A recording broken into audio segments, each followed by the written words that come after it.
Voters in the Ontario riding of Toronto-St. Paul's will head to the polls for a by-election in less than 3 weeks. Holding the seat could prove to be a challenge for Justin Trudeau's Liberals. Former Cabinet Minister Carolyn Bennett won the riding in 2021 with nearly 50% of the vote, 24 points ahead of the Conservative candidate. But that result may change in a summer by-election. 338 Canada poll aggregator Philippe Fournier has been crunching the numbers, and he joins me now. Welcome to the show, sir. Good evening, Mr. Tasker. Thanks for having me. Thanks for being here. So what are the polls suggesting? How do things stand for the Liberals and the Conservatives in Ontario? Well, here is the thing. When we look at the Ontario-wide numbers, the province-wide numbers, we see that compared to 2021 election, the Liberals have lost 10 points in Ontario on average, and the Conservatives have gained 10 points. So if we apply this swing, and obviously riding projections don't work as linear as this, but if we apply this swing, this 24-point lead that the Liberals had in Toronto-St. Paul suddenly evaporates, and it's a handful of points that would separate the two. Now, obviously, the demographics of Toronto-St. Paul's really is an advantage to the Liberals. However, will they be able to get their vote out, I think, is the main question. So I think right now, as we stand only, 10 days before the by-election, we should consider this riding as a toss-up with a slight lean Liberal. Yeah, so what are the actual numbers then? What can we expect the results will be in Toronto-St. Paul's if we extrapolate those provincial numbers? What are the actual figures you're working with? Well, here's the thing. Of course, there is an uncertainty in the numbers, but we expect the Liberals to win by a margin of between 4 and 8 points. Now, this is if the voters show up to the by-election. And as you know, Mr. Tasker, in a summer by-election, there could be turnout problems that could be very difficult to predict. But the Liberals, again, should get the advantage here. They should be considered the favorite, but not by the margins that we saw in past years and decades. Yeah, turnout always an issue with by-elections, federal by-elections. The last batch we had, the numbers weren't all that great. What does history tell us about turnout in a summer by-election in particular? Do you have any data on that?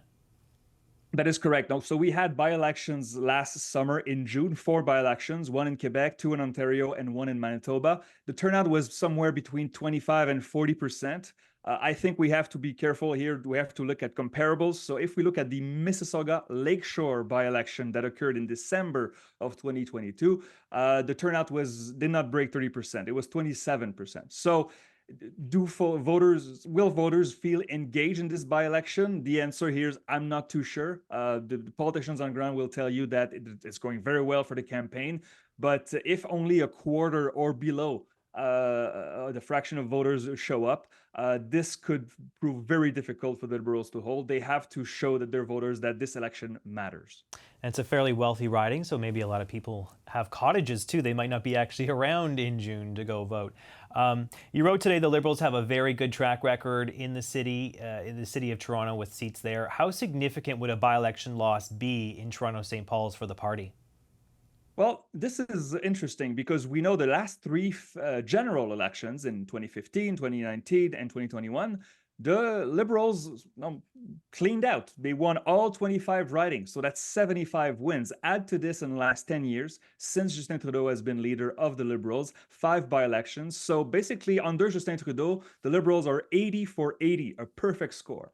So losing Toronto-St. Paul's would be very significant. It would be the first time that the Trudeau Liberals lose a 416 seat. And we saw the poll numbers countrywide in Quebec, in Atlantic Canada, in BC, in Ontario, everywhere the Liberals are trading. If they are now not able to hold on to the 416 base, it could spell a lot of trouble for the leadership of the Liberals. And it would be very difficult to see Monsieur Trudeau being able to stay on as leader if they lose Toronto. Yeah, and the Conservatives haven't won a seat in the 416 since what, 2011? It would be quite remarkable to win this. That's right. Stephen Harper majority. That's right. Yeah. Okay. Thank you so much to the 338 Canada's Philippe Fournier. Appreciate you coming on, sir. Thank you. Thank you. Have a great evening. The Liberal front bench is pulling out all the stops to support the candidate in Toronto-St. Paul's. Lots of red shirts in these photos you can see there. A variety of ministers have swung by the campaign office to rally the troops, and so has the Prime Minister. We have faced difficult, challenging times as a country, and every step of the way, we solve them by rolling up our sleeves, by pulling together and getting things done for ourselves and for future generations. And that's the choice Canadians get to make right here in St. Paul. The Friday Power Panel has been listening to all this and joins me now. Egon Sinclair is a columnist for the Winnipeg Free Press. Tonda McCharles is the Ottawa bureau chief for the Toronto Star. Marie Vestel is an editorial writer for Le Devoir. And the CBC's Jason Markusoff joins us from Calgary. Hey, guys. Hi there. Hi. Bonjour. Tonda, I got to start with a Toronto Star reporter on a Toronto riding. What do you make? What do you make of this? Toronto, St. Paul's, it's been a ruby red seat for about 30 years now. What are you hearing? Are the Liberals nervous about this by-election?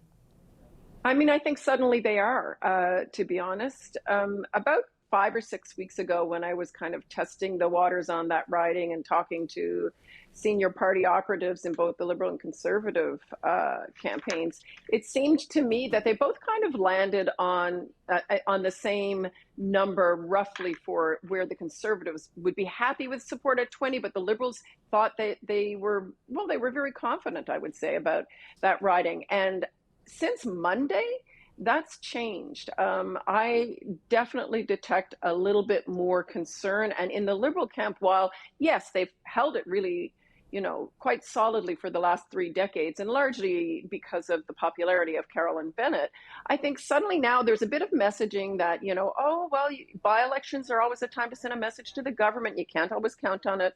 Look, I don't draw too much from those pictures you showed of all the ministers that showed up for Leslie Church. I mean, she's a very popular person among the Liberals. She's been a high-level staffer there for a number of years. And the Prime Minister campaigns in all by-elections. But it is nevertheless suddenly a little bit more in play than anyone thought a number of weeks ago. And I agree with Philippe's characterization that this is really a crucible for Justin Trudeau right now. I think that, I'm not sure whether it'll prompt him to quit. That's the view of some of my colleagues. But it's, I think, one that they are watching with quite a bit of tension, shall we say. Marie, what are you hearing? I mean, 10 cabinet ministers in one riding, the Prime Minister deployed, as Tonda says, though, that's nothing new with the by-election, but still he's been there, helping out Leslie Church. She used to be a former senior staffer in the government, worked for Chrystia Freeland. Chrystia Freeland herself door knocking with Church. She's been there a lot. What do you make of all this activity? Do you think they're worried? I'm hearing the same thing as Tonda. They seemed quite confident a few weeks ago, and now suddenly there's a lot of nuance around by-elections and their meaning. I agree with Tonda that, Leslie Church has been a longtime staffer, so it's not that surprising to see people rally and try to help her. But 10 or 12, I think I counted, ministers going in her riding is not insignificant either. So to me, it certainly doesn't indicate that they think it's a done deal. I'll just put it that way. I think there might also be concern with what people are hearing at the door, the fatigue for the Prime Minister that we've been talking about for weeks now. And St. Paul's is also the riding with the 5th largest Jewish community.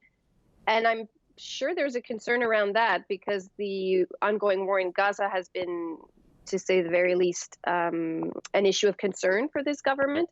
And, there is a risk that this by-election is also an opportunity to send a message by the Jewish community to the government about their sort of change in position or evolving position in relations to their traditional support to the state of Israel, or at least the government of Israel. And so it's around 11% of the riding population. It's not huge, but if there is voter fatigue with the Liberals, if there is a willingness to send a message by the Jewish community, at some point things add up and then it becomes something that can weigh into the results. What could help the Liberals is that the House isn't sitting on the day of the by-election. It's the start of the summer recess. So a lot of people could go out and try and help get out the vote. All the ridings around there are Liberals, so they might have an advantage on the get out the vote effort. But it sounds like it's not really that confident, that the Liberals aren't that confident that they'll, knock it out of the park. And there is a risk of a narrative with a by-election in Quebec, in the Quebec province. A by-election was the first seat that the Coalition Avenir Québec, the CAQ, won. and then they won government. So there's always a risk of a narrative in people's minds as well that could be detrimental to the Liberals if they do poorly. And the Parti Québécois just won a by-election, right, in the Quebec City area. Well, not just, a few weeks ago now. And that's kind of given them a little pep in their step, right? Again, you know, a Liberal loss in Toronto St. Paul's would be a total shocker. And it obviously hasn't happened yet. We've still got ballots to count, some weeks of campaign to go. But if they lose in that riding, do you think we have to start talking more seriously about Justin Trudeau keeping his job?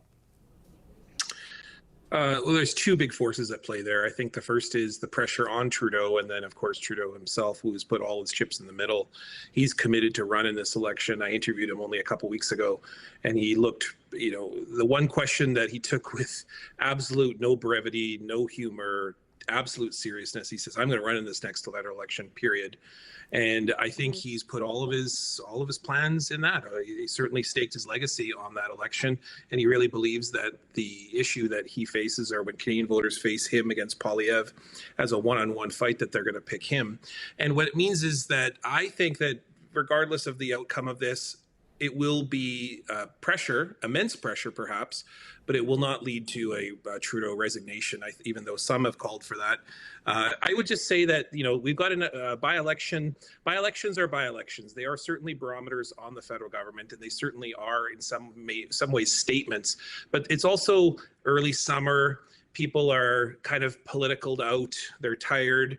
Particularly with the rancor of this last session, while, you know, the Conservatives have nothing to lose here. The Conservatives have certainly nothing to lose, but I'll give you just a bit of a barometer. So here in Manitoba, Heather Stephenson, former premier, her seat is up for grabs, and we've just started the by-election voting today on that particular election. And so that when the barometer on that, by the way, that is a by-election that's been all about Gaza.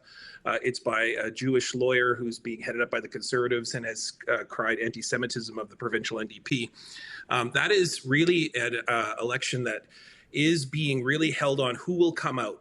Who will take the time necessary in the early months of June when everybody's heading to the cottage, and will they come out and support what has been a stalwart, very firm conservative riding for decades, going all the way back to the Gary Filmon days back in the 1980s in Manitoba. So I think this is going to be an issue of, can the Liberals get out the vote? Can they get the amount of immense support that they're going to need to be able to drive forward and create some kind of momentum change? But even if that were the case, I still don't see Trudeau resigning as a result of this outcome, good or bad.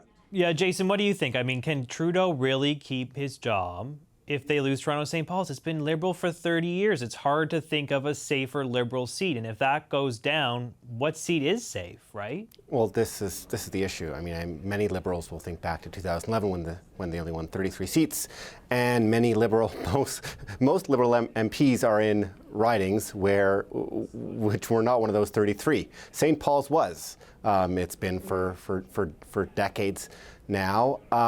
That will very much be the clamor, that if they lose this seat, they will say, if St. Paul's isn't safe, what is safe? The other reality is that winning that merely by 4% percentage points, even in a by-election, does not make it safe either. So those tensions will be there, those anxieties will be there. There will be, you know, Trudeau has been a stalwart in his demand, in his insistence that he's going to stay on. But you know, so far we haven't heard a loud clamor for him to leave, except for some pundits, some observers. Nobody in his caucus is getting noisy about it yet. Does that change if on June 24th the Conservatives are smiling broadly and declaring victory, or even coming nearly, you know, close to it? That's the sort of thing that's going to bear on him. Look, this, you know, for all this years now that Conservatives have been ahead, they have yet to take a by-election. They've yet to steal a seat, unless I'm mistaken, from the Liberals. If this is their first one, whoa, Nelly.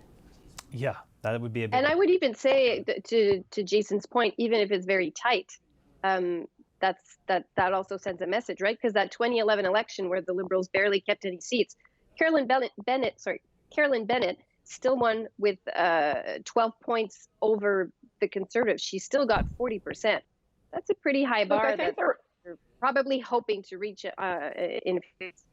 Yeah, Tondo, to Jason's point about, can I just interject here for a second? Tondo, to Jason's point about caucus infighting, you know, we're not really seeing Chrétien Martin style knife. No one's out to knife Trudeau, really, at least publicly. We've asked the question. We're up on Parliament Hill. We're trying to get feedback, and nobody's really all that interested in getting rid of Trudeau. Although he's been, I'll give him this, he's been very successful. He's won, 3 elections. He's been a strong federal politician. But at this point, the polls aren't great. Toronto, St. Paul's looking a little iffy. Like, there's no movement afoot to really get rid of him that I've heard of. What about you? There's a few factors here, right? Like the Prime Minister did spectacularly lose some caucus colleagues, Bill Morneau, Jane Philpott, Jody Wilson-Raybould. But since all of those crises of confidence, with those people leaving, he has been able to maintain caucus discipline. And yeah, you're right. People may have some private grumblings and may cower in front of the polls right now. But you're right. You don't hear anyone outrightly expressly saying it's time for him to go. What they say, however, is it's his decision to make. Many of them only got elected on his coattails, but none of them feel that is now what's going to get them back in power the next time round. That's not my sense anyway. And just I would say, look, we're talking about this particular riding, but I think that the Liberals are looking at also, they've had a few wake-up calls, like the recent by-election in Durham, where Aaron O'Toole once represented the Conservatives. Now, the Conservatives did take that. It didn't change hands, but the Liberals did terribly there. The Conservatives whomped them. And I believe that those are the kinds of things that are giving this party a wake-up call. The polls showing massive sort of fleeing of vote support in Atlantic Canada, of all places. And now, just this week, we've seen another poll out of Quebec that shows them within striking range of, a good chunk of seats, tied with the Liberals in Quebec. The Bloc is still ahead, but suddenly it's a much different picture and race in that province.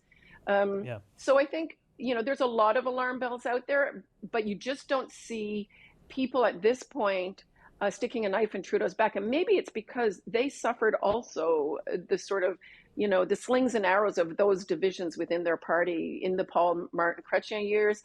Before that, in the Turner Chrétien years, it had been a long time where that party convulsed with internal dissent. And I think they learned at least that discipline.